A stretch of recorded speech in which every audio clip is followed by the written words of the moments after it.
اب میں حزب موافقت سے دعوت دیتا ہوں لبابہ شبیر کو۔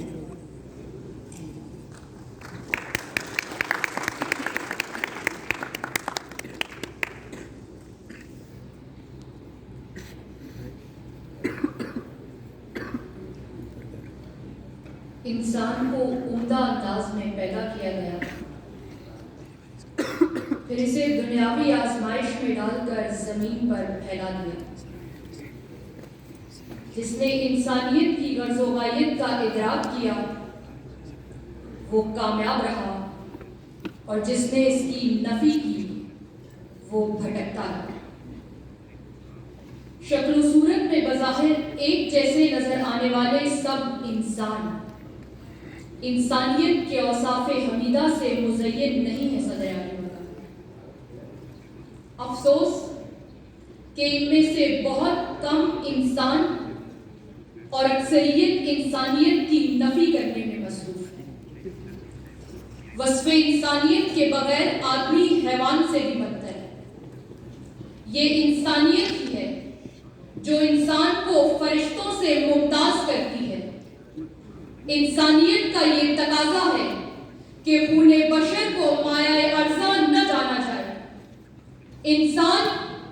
انسان کے خون کا پیاسا نہ ہو، کیونکہ انسان کو درد دل محسوس کرنے کے لیے پیدا کیا گیا۔ مگر دیکھیے کہ داستان حابیل و قابیل سے لے کر آج معاشرتی غلاظت کی بھیٹ چڑھتے ہوئے بچوں تک، افغانستان میں فرخندہ کی لاش کو جلانے والوں سے لے کر مردان میں ہجوم کے ہاتھوں قتل ہونے والے مشال خان تک، مردوں کے کفن نکال کر بیچنے والوں سے لے کر بھتے کی خاطر 300 انسانوں کو جلا کر راکھ کرنے والوں تک، تاریخ انسان کے منفی پہلو بیان کرتے نہیں سکتی۔ آج انسان مادی ترقی کی اوج کمال کو چھو رہا ہے، مگر اخلاقی اقدار کو پسے پشت ڈال کر معراج انسانیت کا سبق بھول چکا۔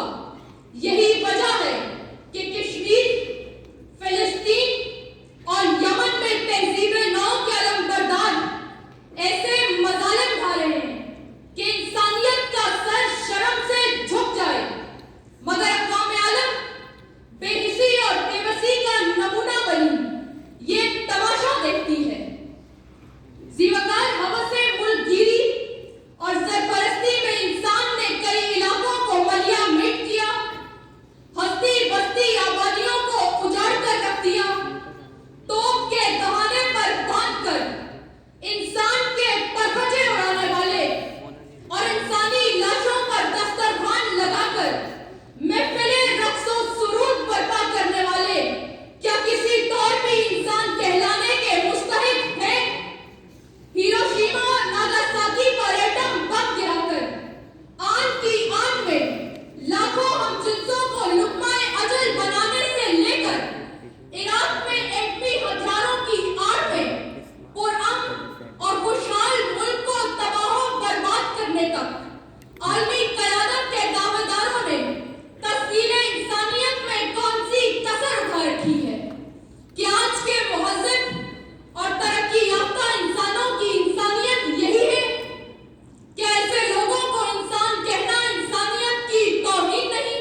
بالکل بالکل۔ تو نے دیکھے ہی نہیں حلقۂ امروز کے رنگ، گرمی وعدۂ فردا سے پگھلتے ہوئے لوگ، بھوک اور پیاس کی ماری ہوئی فصلوں کی طرح براعظم کی لکیروں سے ابھرتے ہوئے لوگ، امن کے نام پہ بارود بھری دنیا میں خس و خاشاک کی مانند بکھرتے ہوئے لوگ، روز ہی جیتے ہوئے اور روز ہی مرتے ہوئے لوگ، روز ہی جیتے ہوئے اور روز ہی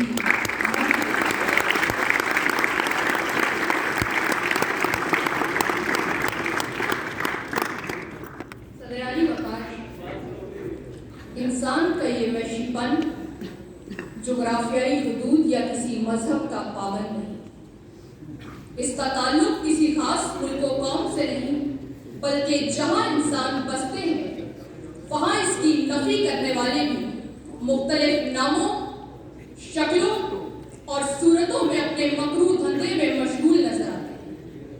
عیسائی مغربی اتحاد کی شکل میں افغانستان، عراق اور دیگر مسلم ممالک میں، بدھ مت برما میں، RSS کشمیر اور ہندوستان میں، یہودی فلسطین میں اور مسلمان اپنے ہی ملک میں منفی زیادہ اور انسان کم ہونے کا ثبوت دے رہے ہیں۔